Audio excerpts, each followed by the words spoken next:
Ngimuchwepheshe we-stroke noma ubani owayene-stroke. Isiguli sibe ne-stroke bese siphathwa ngemithi yokunciphisa igazi.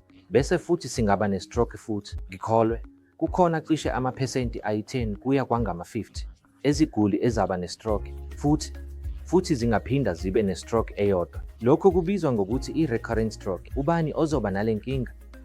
Isiguli esine-carotid disease njengomthambo omkhulu we-carotid. Ithatha igazi enhliziyweni bese liya ebuchosheni. Kukhona indawo esengozini lapho unomthambo wegazi owumvelo. Kulowo mthambo we-carotid khona-ke ungaba nesifo sohlangothi. Hhayi nje ukushaya okukodwa, unhlangothi oluningi ongaba nalo. Ngakho-ke, esikwenzayo njengodokotela wezinzwa ongenelelayo engikwenzayo, ngizokhulisa umthambo wegazi ngokubeka ishubhu noma i-stent lapha.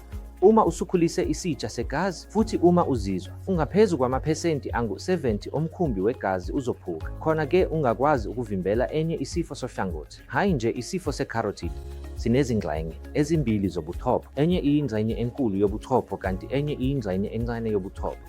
Ubuchopho obuncane kakhulu ungaba nomthambo owodwa womgogodla obizwa ngokuthi i-vertebral artery. Ngakho uma ivinjiwe, ungafaka i-stent lapha. Uma usubeke i-stent khona-ke ungakwazi ukuvimbela ukushaywa unhlangothi.